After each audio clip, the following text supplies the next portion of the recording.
자, 조국이가 1호 공약으로 정치 보복을 내세우면서 한동훈 특검법을 발의하겠다고 했습니다. 조국은 이재명과 만난 이후에 지역구는 내지 않고 자기도 비례대표로 출마한다면서 비례대표 정당으로 가겠다고 말했습니다.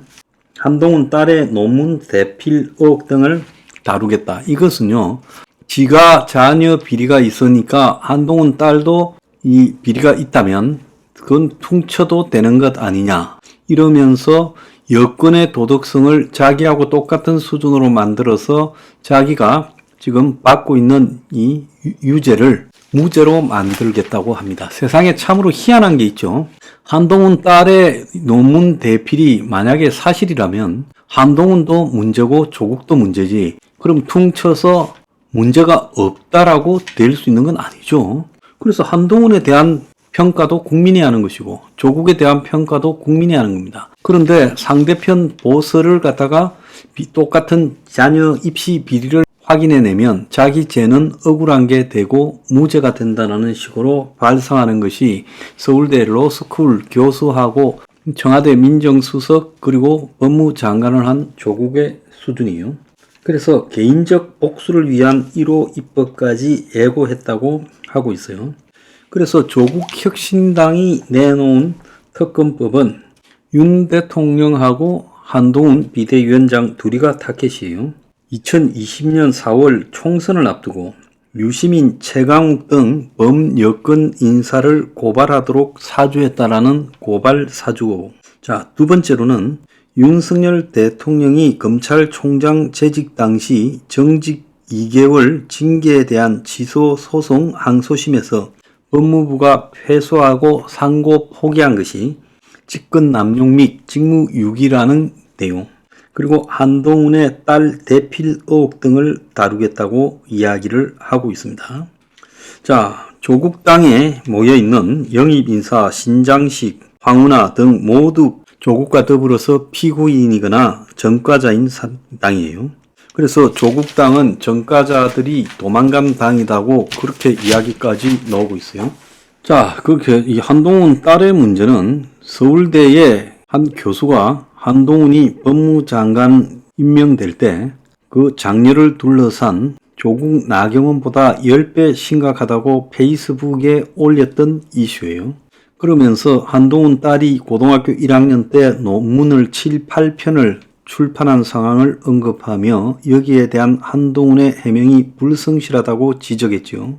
그래서 한동훈 측은 몇 년간 써온 고등학생의 글을 전자문서화하기 위해 오픈 액세스라는 저널에 형식을 갖추어 투고한 건데 논문으로 왜곡했다고 반박하고 논문이 아니라 에세이라고 그렇게 주장했지만 저널에 출판된 논문 형식의 글을 논문이 아니면 뭐라고 부르겠느냐, 지금 이 논란에 대한 겁니다.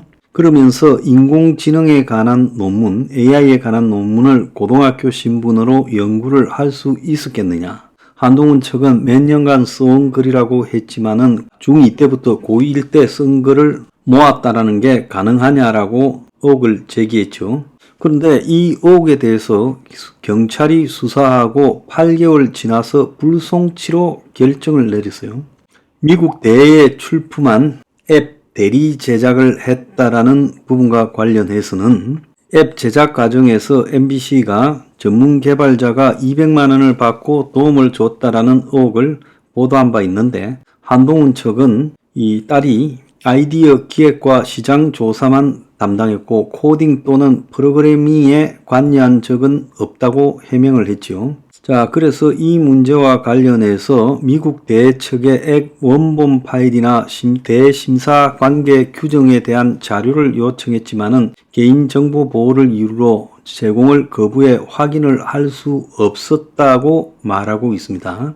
또 캐나다 출신 작가의 논문 대필 의혹에 대해서도 혐의 없음이라고 경찰이 판단했어요. 그래서 조국이 딸을 때문에 그 딸을 의사감도 안 되는 걸 만들어 보겠다고 인생이 완전히 망가졌죠. 그런데 이제 한동훈 딸이 그 처조카들이 부정행위를 했다고 이제 같이 만들어 가지고 그야말로 조국은 자신의 꼭 먹고 알먹고 배지를 달아서 법적인 보호망을 형성하고, 다른 한편으로는 한동훈의 이 자녀의 비리를 부각시키기 위한 특검을 주장하고 민주당이 나중에 같이 다 합쳐져서 받겠지요. 그래서 자기들이 과반수를 획득하면 한동훈 특검을 해서 그래서 결국 한동훈을 망신시키겠다. 자신의 딸과 관련되는 스펙 조장이 벗어날 수 있다라고 생각하는 겁니다. 그래서 개딸이나 조국 지지자들이 지금 이 한동훈 딸도 문제인데 뭔 조국 딸에 대해서 지금 문제를 삼냐 이런 주장을 하고 있는 거예요. 조국당이 지금 이재명의 민주당과 선명성 경쟁, 즉 그 선명성은 윤석열과 한동훈에 대한 처단을 깃발을 더 강하게 내걸고 있다. 그래서 이재명이 윤석열과 한동훈의 앙심이 많겠지만은 여러 가지로 법적인 코가 끼어 있으니까 가급적이면 자극을 직접적으로 안 하려고 하고, 얼마 전에 보면 이재명이가 사소한 말에 실수가 있었음에도 즉각 사과해서 언론에 나오잖아요. 그만큼 이재명이가 지금 정권의 사법적인 올가미를 두려워하고 있다는 거예요.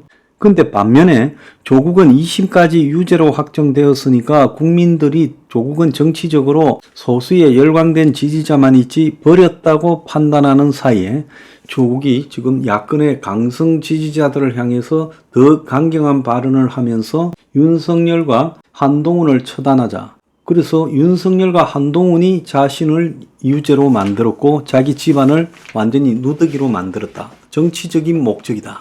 이제 개인적인 자신의 비리를 그야말로 공적인 영역으로 갖고 와서 정치적으로 당한 보복으로 만들고, 또 한편으로는 자신의 지지를 야권 강성 지지자들한테서 높이고 호남에서 높이고 친문 진영에서 높이는 이 세 가지 효과를 갖다가 노리고 있다는 겁니다.